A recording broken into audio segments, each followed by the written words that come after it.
වැඩමවදාළ මහා සංඝරත්නයන් අවසරයි කාරුණික වාසනාවන්ත පින්වත්නි පින්වත්තියනි මිය පරලොව ගිය කෙනෙක් වෙනුවෙන් කරන්නට පුළුවන් ශ්‍රේෂ්ඨතම යුතුයකම තමයි පින්වත්නි මෙන්න මේ විදියට පිනක් රැස් කරගෙන පිනක් අනුමෝදන් කිරීම. මේ චාරිත්‍රය අදයේ පටන් ගත් එකක් නෙවෙයි බුදුරජාණන් වහන්සේගේ සමයේ ඉඳලා උන්වහන්සේගේ ධර්මාන කාලයේ ඉඳලම ආරම්භ වෙච්ච ක්‍රමවේදයක්. මේ හිස්ව තියෙන භාජනය පැනින් ඉදිරියේ පැත්තේ තියෙන පැන් කෝච්චියක පැන් රැසකින් පැන් වඩා අනුමෝදන් කරන ක්‍රමවේදයක් ඉතාමත්ම නිර්වෘල් හැම දෙයකටම අපේ ජීවිතයේ ජලයේ සාක්ෂි වශයෙන් තබා ගන්නේ අන්නේ ජලයේ සාක්ෂි කොටගෙන තමයි මේ පුණ්‍යානුමෝදනාව සකස් වෙලා තිබෙන්නේ.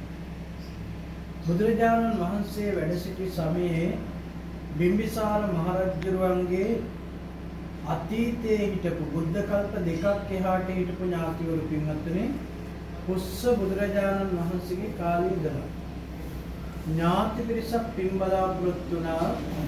මේ ඥාති පිරිස එකල හිටපු නගරේ නගරවැසියන් අතර එක්තරා පිරිසක් මේ ඥාතිවරු පින් බලාපොරොත්තු වෙන പ്രേත ලෝකයට තමයි වැටුනේ.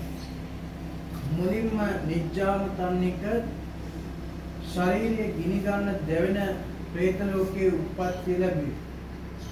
ඊළඟට ලෝකයේ පහළුණා කාශ්‍යප බුදුරජාණන් වහන්සේගේ කාලය. ඒ කාලයේදී මේ ඥාතිවරු දැක්කා බොහෝ මිය ගියා වූ ඥාතීන් කාශ්‍යප බුදුරජාණන් වහන්සේගේ බුද්ධ සමය තුල ඥාතිවරු පින් දෙනකොට ඒ ඥාතීන් පින් අරගෙන ඒ ආත්මභාවයෙන් ඉවත් වෙලා යනවා මේ ඥාතිවරු දැක්කා. ඒ වෙලාවේදී Tamanටත් යම්කිසි ඥාති කෙනෙක් ඉඳී පින් දෙන්නට කියලා බල හිටියා. කිසිදු කෙනෙක් මේ ඥාතිත්වයේ සිහි කරලා පින් දුන්නේ නැහැ. පස්සේ මේ ඥාතිවරු කාශ්‍යප බුදුරජාණන් වහන්සේගෙන් ගිහිල්ලා විමසුවා භාග්‍යවතුන් වහන්සේ අපිට මේ බුද්ධ කල්පයේ කිසිම කෙනෙක්ගෙන් පින් රැස් වෙන්නේ නැද්ද ලැබෙන්නේ නැද්ද කියලා.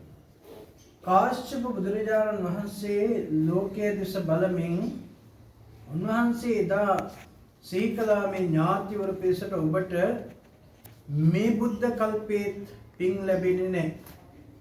මේ කල්ප 32කට පසුව ලෝකේ විරාජමාන වන ගෞතම නමින් පහළ වන බුදුරජාණන් වහන්සේගේ කාලේ බිම්බිසාර යනුවෙන් රජ කෙනෙක් ඔබට පින් අනුමෝදන් කරાવી අන්නේ ඥාතිත්වයේ මත. එතකොට පින්වත්නි එදා නිජ්ජාම තනික ගිනි ගන්න ජීවිතයක් බවට පත් වෙලා හිටපු പ്രേත ලෝකයේ මේ ඥාතිවරු පිරිස කුස්ස බුදුරජාණන් වහන්සේ කාලය කාශ්‍යප බුදුරජාණන් වහන්සේගේ කාලයත් කියන කාල දෙකම පහු කරගෙන තමයි ගෞතම බුදුරජාණන් වහන්සේගේ කාලේදී පින් ගන්නට හැකියාව නිර්මාණය වුණේ.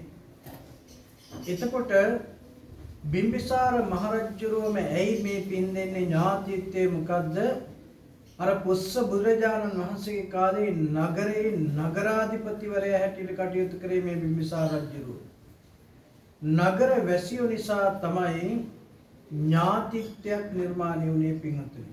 අන්නේ ඥාතිත්වයේ මත තමයි එදා පින් අනුමෝදන් කරේ.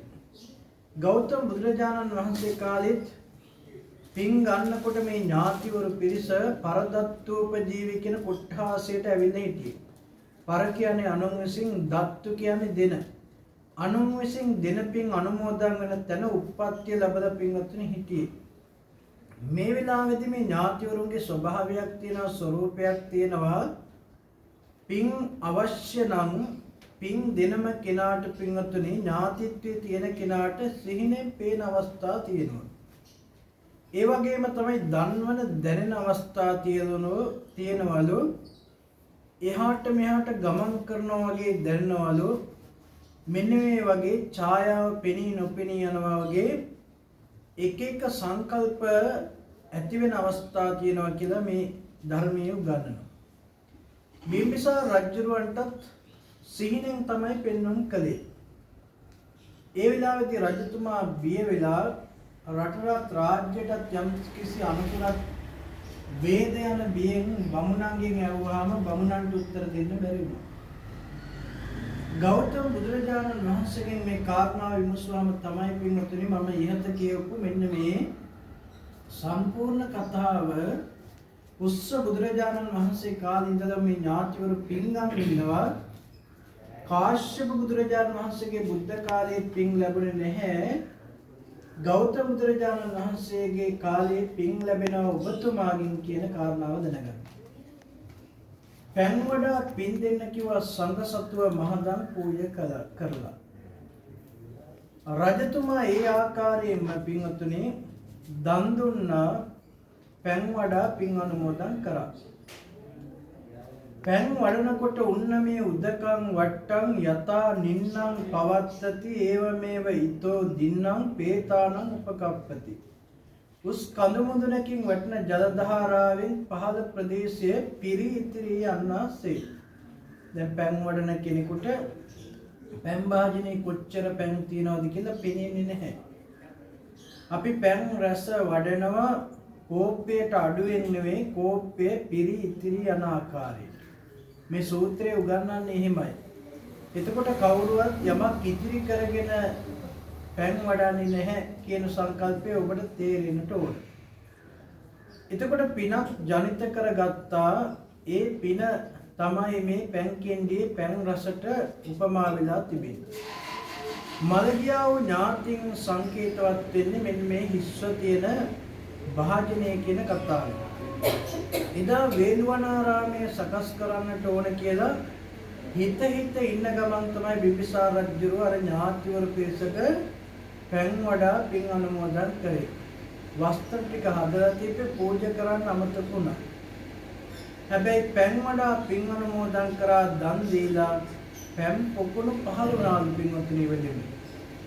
ඒ වගේම තමයි ආහාර පාන රෙසිසේ භුක්ති විඳින්නට පහළ වුණා අර ඥාතිවරු පිරිසට. ඒ වගේම එදා රාත්‍රියේ නැවතත් ඒ ඥාතිවරු සිහිනෙන් පේන්න ගත්තා. කිසිදු කෙනෙක්ගේ නූල් පටක්වත් නැහැ. නග්නව තමයි අර ඥාතිවරු පිරිස බැහැ. බුදුරජාණන් වහන්සේට නැවත මේ කාරණාව සීකරාම උන්වහන්සේ දේශනා කළා. මහරජුඹ දන් දුන්න පැන් වඩා පින් අනුමෝදන් කරා. හැබැයි වස්ත්‍ර පූජා කිරීමට ඔබට අමතක වුණා. අන්න නැවත වස්ත්‍ර පූජා කරලා පින් අනුමෝදන් කරාම තමයි පින්වත්නි අර ඥාතිවරු පිරිසට වස්ත්‍ර ලබන්න ශක්තියක් වඩපත් වෙන්නේ. ඒ වගේ මේ ආත්ම භාවයෙන් මිදලා සාධනාද පවත්වලා සුඛිතමුත් ආත්ම භාවයෙන් වල ඉපදුනා කියලා ධර්මයේ අපිට පෙන්වලා දීලා තිබෙනවා. ඒක නිසා ඒ ක්‍රමය තමයි පින්වත්නි අද දක්වාම නොවෙනස්ව මේ පින් අනුමෝදන් කිරීම සිද්ධ කරගෙන ඉන්නේ. දැන් මේ පින් දෙන චාරිත්‍රය දිහා හැරිලා බැලුවොත් රණ්ඩු සරුවල් ඇති වෙන පින්කමක් නෙවෙයි. ඒ වගේම තමයි කෙනෙකුට රාගය උපදින පින්කමක් නෙවෙයි. ද්වේෂය තරහව පටිගයක් ඇති වෙන පින්කමක් නෙවෙයි. මෝහයක් මුලාවක් ඇති වෙන පින්කමක් නෙවෙයි. මානාධික සිතිවිලි ඇති වෙන පින්කමක් නෙවෙයි. ඔන්න මේ පින්කමේ තියෙන වැදගත්කම තමයි එක්කොත් කරුණාව, එක්කොත් දයාව, මෛත්‍රිය, අනුකම්පාව, සානුකම්පික බව, නියතමානීකම, ලෝභ නැතිකම, තරහවක් නැතිකම, මෝහයක් නැතිකම. මේව තමයි අපේ හිතේ උපදින්න පින්වතුනි. ඒ අනුව තමයි වචනේ අපි හසුරවන්නේ. වෙනද කතා කරන භාෂාවෙන් නෙවෙයි අපි මේ පින්කම සිද්ධ කරන පුරාවට කතා බහ කරන්නේ. අන්දින පල්දෙන එකේ ඉඳන් හැසිරෙන එකේ ඉඳන් පින්වතුනි වෙනස් වෙනවා. මේ පින්කමේ ස්වභාවයේ වටිනාකම අන්නේකයි පින්වතුනි. එවැනි වටිනාකමකින් රැස් කරගන්න ශක්තියක් තමයි පින කියන්නේ. ඒක කොහෙන්වත් අපිට සල්ලි දීලා ගන්න බෑ. කාලකවත් ඇත්තෙත් නැහැ. Taman විසින්ම උපදවාගත යුතු කාරණාවක් ඇටිලා බණ පොතේ උගන්වන්නේ. ඒ පින් රස පුණ්‍යමය ශක්තිය තමයි කුසලමය ශක්තිය තමයි පිළිතුරේ ඔබ හැමෝම මේ වෙලාව තුළදී ඊයේ රාත්‍රී කාලේ ධම්ම මේ නිර්මාණය කරගත්තා. මේ පින්කම කරන්න ඕන කියන දා පටන්ම පින්වතුනි පින් රැස් වෙනවා. පුබ්බ චේතනා කියලා ධර්මයේ උගන්වන්නේ ඒකයි. පින්කමක් කරන්නට මුල් වෙන අවස්ථාව. ඒ වගේම පින්කම සිද්ධ කරන අවස්ථාව සහ දන් දීලා අවසන් වෙච්ච මෙන්න මේ අවස්ථාව මුංචන අපරචේතනා කියලා ධර්මයේ උගන්වනවා. මේ හැම අවස්ථාවකදී පින්වතුනි පින් රැස් වෙනවා. කුසල රැස් වෙනවා. ඒක නිසා මේ හැම පිනක්ම අපිට අනුමෝදන් කරන්න ශක්තියක් බවට පත් වෙනවා. නිර්වල් මනසකින් යුක්තව තමයි පවිත්‍ර කායකින් යුක්තව තමයි ඒ වගේම ශ්‍රේෂ්ඨ වචනයකින් යුක්තවයි ඔබ මේ උදාාරතර කුසල කර්මය සිද්ධ කරේ. ඒක නිසා එයින් ජනිත වන ආනිසංසක්තිය මෙච්චරයි මෙපමණයි කියලා අපිට සීමා කරන්න ගණනය කරන්න නිර්ණය කරන්න පුළුවන් කියාවක් ඇත්තේ නැහැ. බුදුරජාණන් වහන්සේටත් මේකට වචනයක් දෙන්නට අපහසුනා උන්වහන්සේ දේශනා කරේ අනන්තං අප්පමේයං වදාමි. අනන්ත අප්‍රමාණ ආනිසංසක්තියක් පින්වත්නි මේ උදාාරතරෝ පුණ්‍යමය ශක්තිය තුල තියෙනවා. ඒක නිසා ඔබ සසර කවදාවත් නරක තිරසං പ്രേත අසුර වැනි නිරාදුකකට ඇද වැටෙන්නේ නැහැ. මෙවැනි උතුම් පුණ්‍ය ක්‍රියාවන් සිද්ධ කරගත්තගෙන මනුෂ්‍ය ලෝකාදී සැප සම්පත් භුක්ති විඳින දිව්‍ය ලෝකාදී සැප සම්පත් භුක්ති විඳින අග්ගහිඟකම් වලින් තොර හිතමුක අපි දුක්පත් තැනක ඉපදුනා කියලා. හැබැයි වාසනා ශක්තියෙන් උත්සාහවන්ත භාවයේ මුලට ඇවිල්ලා ඔබේ දුකින් මුදවලා සැපයටපත් කරන ශක්තියක් මේ දානී ආනිසංසයට බණ පොතේ උගන්වනවා. ඒක නිසා අඳුරෙන් අඳුරට යන්නේ නැහැ.